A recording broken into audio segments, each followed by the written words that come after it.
Hello friends, good evening.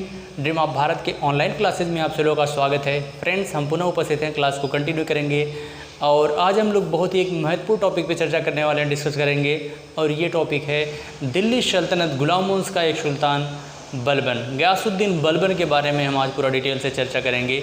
Ghiyasuddin Balban का बड़ा ही रोचक इतिहास रहा है, बड़ा ही रोचक इतिहास रहा है। किस तरीके से यह गुलाम से बादशाह बना, इसके बारे में हम पूरा डिटेल से चर्चा करेंगे। और जब यह बादशाह बना तो उसने अपने विरोधियों का इतनी बर्बरतापूर्वक दमन किया जिसकी आप कल्पना नहीं कर सकते हैं। इस पूरा डिटेल से जो है आज हम बलबन के बारे में पढ़ेंगे। लेकिन ये टॉपिक अपने आप में बहुत ही महत्वपूर्ण है। ये टॉपिक बिल्कुल मत मिस करिएगा, लाइक करिएगा, कमेंट्स करिएगा और शेयर करिएगा। तो आप देख रहे हैं डायग्राम, बलबन के सामान्य परिचय के बारे में हम बात करेंगे। इसके बाद इसकी महत्वपूर्ण चुनौतियाँ, बलबन जब सुल्तान बना तो इसके सामने कौन कौन सी महत्वपूर्ण चुनौतियाँ थी। इसके अलावा इसको कौन कौन सी उपाधियाँ प्रदान की गई थी, इस पर चर्चा करेंगे। इसके अलावा विभिन्न विद्वानों का क्या मत रहा है, इसके बारे में हम चर्चा करेंगे। साथ ही साथ इसने कौन कौन से महत्वपूर्ण सुधार किए, उसके बारे में चर्चा करेंगे। इसके अलावा अन्य महत्वपूर्ण बिंदु पर चर्चा करेंगे।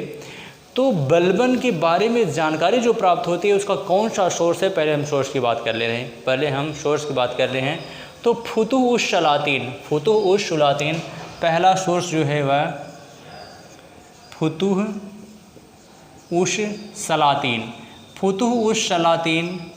फुतुह सलातीन जो है यह ईशानी के द्वारा लिखी गई ग्रंथ है।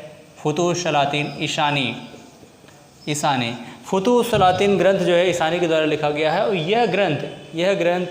इस ग्रंथ में लगभग 999 से लेकर के 1350 तक के समय का इसमें उल्लेख किया गया है। और यह रचना ईशानी ने अलाउद्दीन हसन बहमन शाह उर्फ हसन गंगू बहमनी का संस्थापक जो था, उसी के दरबार में रह करके जो है ईशानी ने फुतुह सलातीन ग्रंथ की रचना की थी।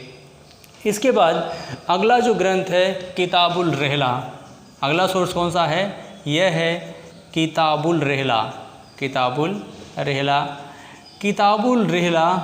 यह जो है मोरक्को का एक यात्री था, अफ्रीका का एक देश है मोरक्को, वहाँ का यात्री था इब्न बतूता। इसने जो है किताबुल रहला की रचना की है। और इस किताबुल रहला के बारे में भी, किताबुल रहला से भी जो है दिल्ली सल्तनत के बारे में जानकारी प्राप्त होती है। हालांकि इब्न बतूता जो था वह मोहम्मद बिन तुगलक के समय 1333 ईस्वी में दिल्ली सल्तनत में आया था। और मोहम्मद बिन तुगलक इसकी विद्वता से प्रभावित होकर इसे दिल्ली का काजी नियुक्त कर दिया था। तो किताबुल रहला से भी जो है जानकारी प्राप्त होती है। तो ये दो महत्वपूर्ण सोर्स हैं जिससे जो है जानकारी प्राप्त होती है। अब बलबन के सामान्य परिचय की अगर हम बात करेंगे, तो बलबन बचपन में यह मंगोलों के द्वारा पकड़ा गया और जमालुद्दीन बसरी के द्वारा बेच दिया गया। और इल्तुतमिश 1233 ईस्वी में ग्वालियर विजय के दौरान इल्तुतमिश ने इसे खरीदा और इसे खासमदार यानी कि अपना व्यक्तिगत सेवक नियुक्त किया। और आगे चल कर के धीरे धीरे व्यक्तिगत सेवक से होते हुए आगे चल कर के इल्तुतमिश के बाद जब रजिया सुल्तान शासक बने तो इसने बलबन को अमीर हाजिब के पद पर नियुक्त किया। और आगे चल कर के नासिरुद्दीन महमूद के समय तो यह अमीर आखुर शाही असुसाला का प्रधान नियुक्त हुआ और इसे उलूग खां की उपाधि प्रदान की गई। तो ये कुछ महत्वपूर्ण जो है पॉइंट्स थे बलबन के बारे में। अब हम देखेंगे बलबन के सामने कौन कौन सी महत्वपूर्ण चुनौतियाँ रही। बलबन के सामने कई चुनौतियाँ थी। जब बलबन सुल्तान बना तो सबसे बड़ी चुनौती जो इसके सामने थी कि तुर्कान चहलगामी जो इल्तुतमिश के द्वारा एक संगठन बनाया गया था, जो 40 योग्य सरदारों का एक संगठन था जिसे तुर्कान चहलगामी के नाम से जाना जाता है। और उस बलबन स्वयं उस तुर्कान चहलगामी का एक सदस्य था, तुर्कान चहलगामी का एक सदस्य था। और जब बलबन सुल्तान बना तो जाहिर सी बात है कि तुर्कान चहलगामी के अन्य सरदार जो थे वो जाहिर सी बात है इसका विरोध करते। तो सबसे पहली चुनौती जो थी है कि तुर्कान चहलगामी के द्वारा, इसकी महत्वपूर्ण चुनौतियाँ कौन कौन सी थी। तो पहली चुनौती जो थी तुर्कान चहलगामी। तुर्कान चहलगामी के द्वारा दूसरी चुनौती इसकी जो थी मंगोलों का आक्रमण।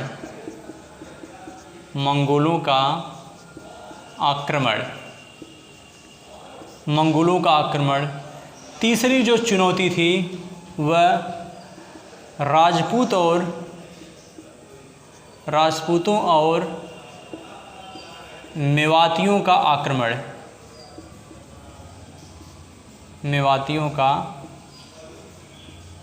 आक्रमण।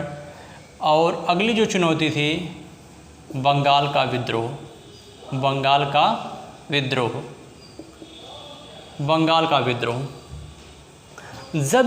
जब बलबन सुल्तान बना तो सुल्तान बनते ही इसने सबसे पहला जो कार्य किया वह तुर्कान चहलगामी को इसने नष्ट कर दिया।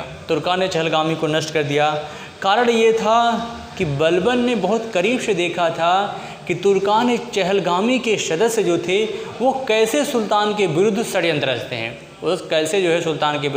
रचते हैं। तो जब यह सुल्तान बना तो इसने पहला कार्य किया कि उसने बड़े पैमाने पर बर्बरतापूर्वक जो है तुर्कान चहलगामी के सरदारों का या तुर्कान चहलगामी के अमीरों का बर्बरतापूर्वक नरसंहार कर दिया। और उसके लिए इसने जिस नीति का प्रयोग किया उसे लौह और रक्त की नीति के नाम से जाना जाता है।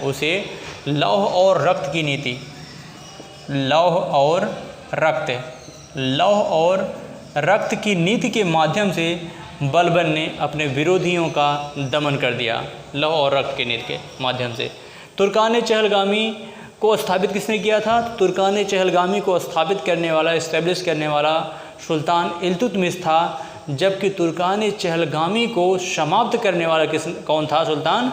तो वह बलबन था, ग़ियासुद्दीन बलबन। इसके बाद है मंगोलों का आक्रमण। बलबन जब सुल्तान बना तो इसने कूटनीतिक सहारा लेते हुए मंगोलों के दरबार में अपना एक दूत भेजा और साथ ही साथ पश्चिमोत्तर सीमाओं को सुरक्षित करने के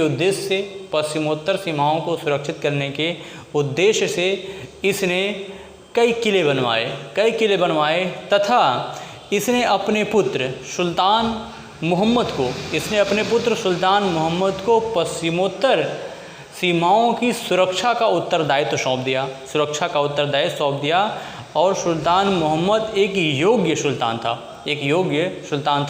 युवराज था और उसने बड़ी बखूबी से जो है इस कार्य को अंजाम दिया और उसने मंगोलों को ब्यास नदी पार करने नहीं दिया। और इसने जो है सुल्तान मोहम्मद को लाहौर, मुल्तान तथा दीपालपुर का क्षेत्र सौंप दिया। और हालांकि जब आगे चल करके इसने अपने दूसरे पुत्र सुल्तान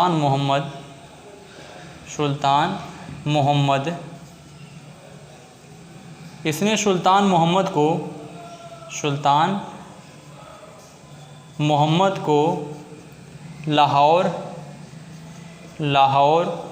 मुल्तान तथा दीपालपुर और दीपालपुर का क्षेत्र सौंप दिया, जबकि अपने दूसरे पुत्र बुगरा खां को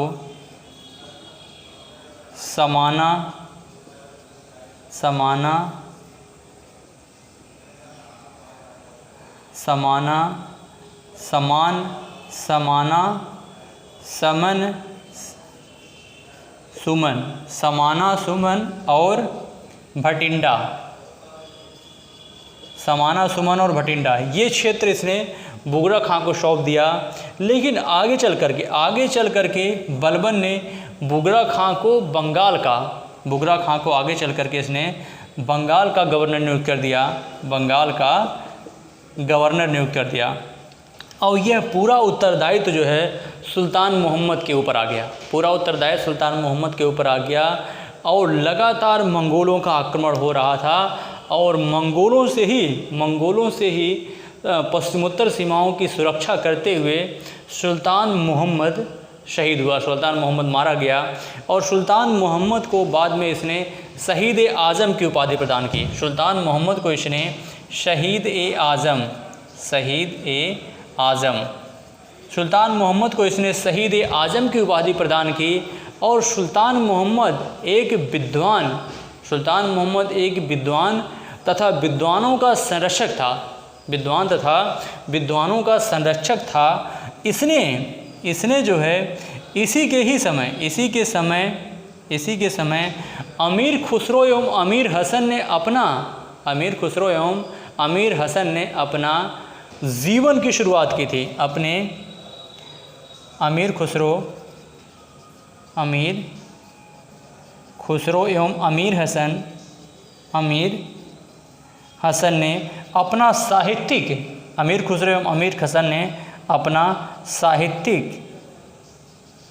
साहित्यिक जीवन की शुरुआत की थी। अमीर खुसरो एवं अमीर हसन ने अपने साहित्यिक जीवन की शुरुआत की थी। हालांकि इसने सुल्तान मोहम्मद ने फारस के कवि को भी आमंत्रित किया था, लेकिन किसी कारणवश वह आ नहीं सका। और सुल्तान मोहम्मद की मृत्यु से बलबन को बहुत आघात पहुंचा। बलबन पूरी तरीके से टूट गया सुल्तान मोहम्मद के। इसके बाद देखेंगे तो अगला जो महत्वपूर्ण चुनौतियाँ थी वह थी राजपूतों और मेवातियों का आक्रमण। दिल्ली के आसपास क्षेत्रों में मेवाती थे जो लुटेरे थे एक तरीके से, जिनको राजपूतों का संरक्षण प्रदान था। और यह आते जाते व्यापारियों को लूट लेते थे। और यहाँ तक कि जो है व्यापारियों के साथ साथ राहगीरों को भी लूट लिया करते थे। तो यह शिकायत जब बलबन के पास पहुँची तो उसने आसपास के सभी क्षेत्रों को पूरी तरीके से जंगलों को काट दिया और पूरी तरीके से इनका दमन कर दिया। और इस तरीके इस चुनौती से भी उसने निपटा। इसके अलावा बंगाल का विद्रोह, बलबन के समय बंगाल में तुगरिल खां का विद्रोह हुआ। तुगरिल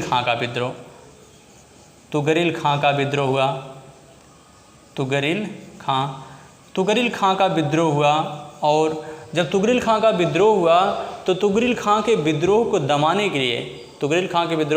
के लिए फैज़ाबाद के गवर्नर अमीन खां को भेजा।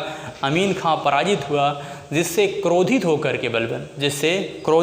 के बलबन ने उसे फैज़ाबाद के मुख्य द्वार पर लटका दिया, मुख्य द्वार पर फांसी दे दी।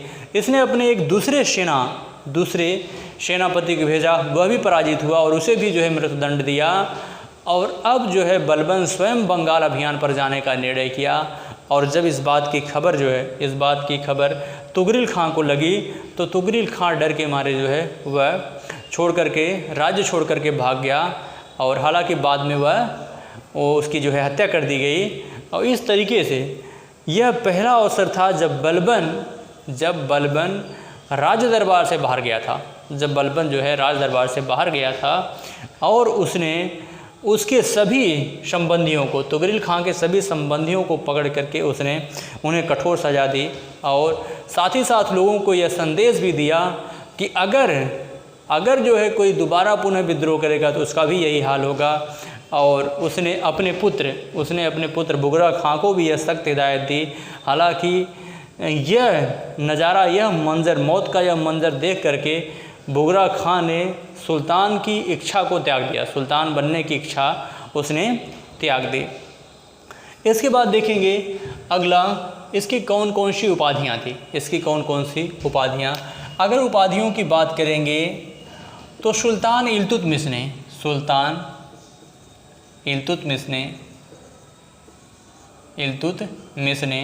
सुल्तान इल्तुतमिश ने इसे खाशमदार अपना व्यक्तिगत सेवक नियुक्त किया था।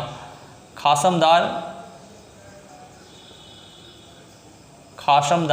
यानी कि अपना व्यक्तिगत सेवक जैसी उपाधि से प्रदान की थी, अपना व्यक्तिगत सेवक बनाया था। इसके बाद अगली जो उपाधि थी, रजिया सुल्तान ने इसे अमीर शिकार के पद पर नियुक्त किया था। रजिया ने इसे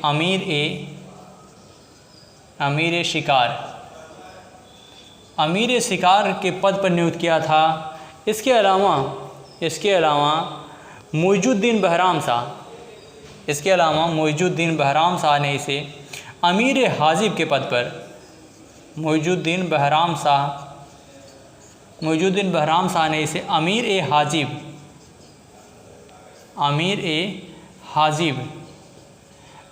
हाजिब के पद पर नियुक्त किया था। रजिया ने इसे अमीर शिकार, मुइजुद्दीन बहराम शाह ने इसे अमीर हाजिब के पद पर नियुक्त किया था। इसके अलावा नासरुद्दीन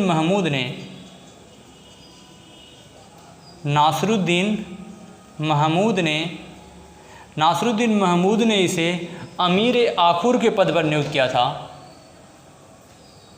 अमीर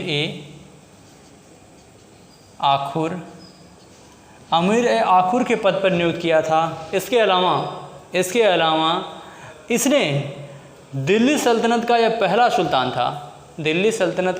सुल्तान था, मतलब गुलाम वंश का यह पहला सुल्तान था जिसने गयासुद्दीन की उपाधि धारण की। गयासुद्दीन की उपाधि, यह पहला सुल्तान था, गुलाम वंश का पहला सुल्तान था जिसने गयासुद्दीन की उपाधि धारण की थी। इसके अलावा जो है इसे नासरुद्दीन महमूद ने उलूग खां की उपाधि प्रदान की थी। उलूग खां, नासरुद्दीन महमूद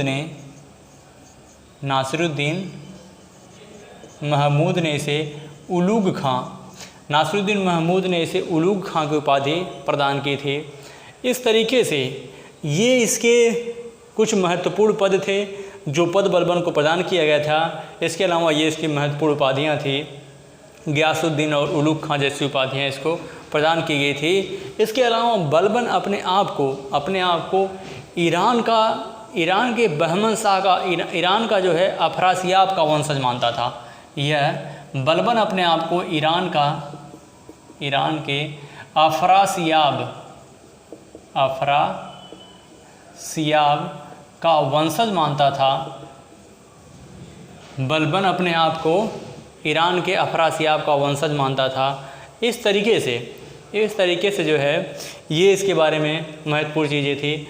अब इसके बाद देखेंगे विद्वानों का मत, विभिन्न विद्वानों का आप नोट करते चलिएगा मेरे साथ साथ, चूँकि हम मिटाएंगे फिर इसके बाद आगे बढ़ेंगे। विभिन्न विद्वानों का मत, बलबन के बारे में कई विद्वानों ने अपना महत्वपूर्ण स्टेटमेंट दिया है, जिसमें पहला स्टेटमेंट जो है एल श्रीवास्तव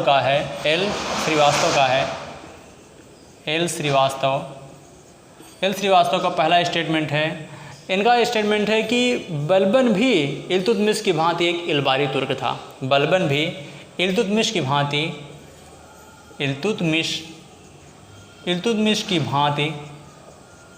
एक इल्बारी तुर्क था। बलबन भी इल्तुतमिश की भांति एक इल्बारी तुर्क था और बलबन पहला ऐसा सुल्तान था जिसने शासन में राजत्व का सिद्धांत लागू किया, शासन प्रशासन में राजत्व का सिद्धांत लागू किया। और इसके संदर्भ में डॉक्टर निजामी का स्टेटमेंट है, निजामी का स्टेटमेंट है कि बलबन राजहंता के कलंक, बलबन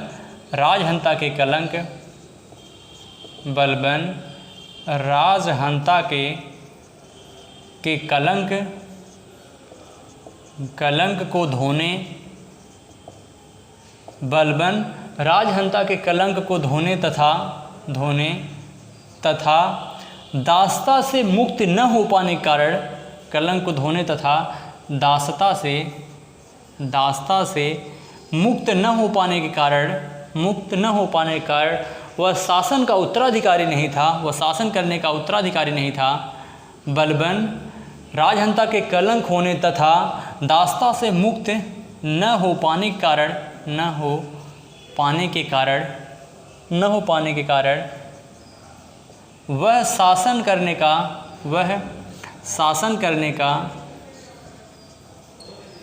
का उत्तराधिकारी नहीं था और इसी को छुपाने के लिए अपने शासन को वैधता प्रदान करने के लिए इसने बड़ी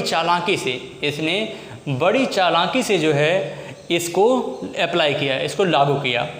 इसके बाद अगला जो स्टेटमेंट है वह बर्नी का स्टेटमेंट है। ज़ियाउद्दीन बर्नी, इतिहासकार बर्नी इसके बारे में लिखते हैं कि बलबन जब भी किसी निम्न कुल के व्यक्ति को देखता था कि क्रोध से इसकी नाड़ियाँ जो है उत्तेजित हो जाती थी। यहाँ तक कि बलबन ने निम्न कुल से संबंधित सभी अमीरों को अपने यहाँ से निष्कासित कर दिया था। निम्न कुल में जन्मे सभी अमीरों को अपने कुल से यहाँ से इसने निष्कासित कर दिया था। इसके अलावा इसने राजत्व का सिद्धांत लागू किया और बर्नी के अनुसार राजत्व पृथ्वी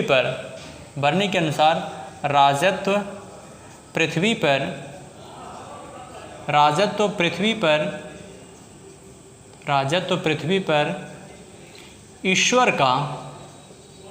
का प्रतिनिधि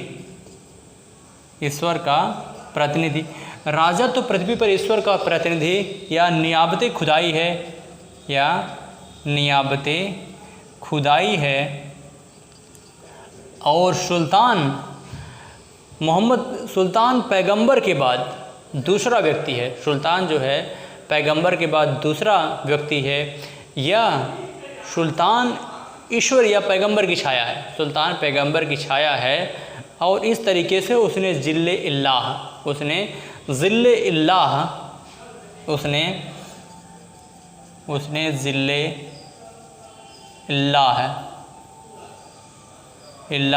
या अल्लाह का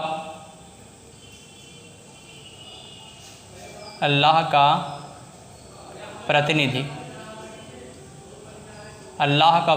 जो है अपने आप को नियुक्त किया। ज़िल्ले अल्लाह या अल्लाह का प्रतिनिधि घोषित किया। इसके अलावा डॉक्टर एल श्रीवास्तव ने ही कहा है, डॉक्टर एल श्रीवास्तव का स्टेटमेंट है कि बलबन में दो दोस्त थे। डॉक्टर एल श्रीवास्तव का स्टेटमेंट है कि बलबन में दो दोस्त थे। पहला, बलबन एक धर्मांध शासक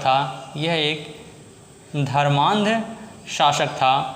यानी कि अपनी प्रजा के लिए एक असहिष्णु शासक था। बलबन एक धर्मांध शासक था तथा बलबन में रचनात्मक प्रतिभा का अभाव था।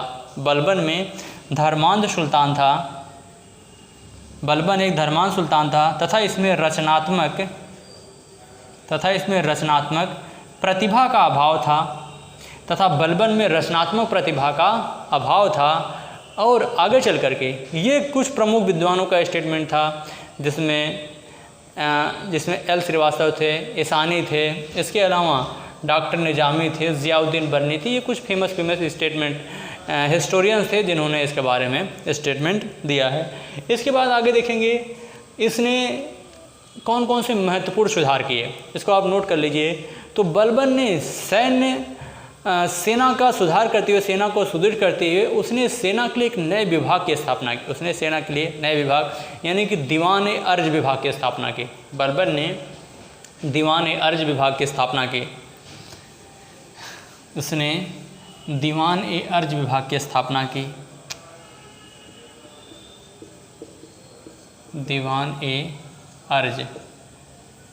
दीवान-ए-अर्ज इसने सेना को सुदृढ़ करने के लिए दीवान-ए-अर्ज विभाग की स्थापना की। इसके अलावा इसने सेना को नगद वेतन देना प्रारंभ किया और सेना को मजबूत बनाया। तो इसने सेना के सुदृढ़ करने में जो है महत्वपूर्ण भूमिका निभाई। इसके अलावा इसने और भी राजस्व संबंधी भी इसने सुधार किया, राजस्व संबंधी भी इसने सुधार किया। इसके अलावा अगर देखेंगे तो इसने जब बलबन सुल्तान बना तो इसने राजत्व का सिद्धांत लागू किया, इसने राजत्व का सिद्धांत लागू किया। इसके अलावा इसने सिजदा और पैबोस, इसने सिजदा यानी कि सर को झुकाना, सिजदा और पैबोस जैसी प्रथा को लागू किया। इसने सिजदा यानी कि सिर को झुकाना, इसने सिजदा और पैबोस, सिजदा और पैबोस, इसने सिजदा और पैबोस यानी कि पैर को चूमना, सिजदा और पैबोस प्रथा को प्रारंभ किया। इसके अलावा इसने पारसी परंपरा पर आधारित नवरोज़ त्यौहार को प्रारंभ किया। इसने पारसी परंपरा पर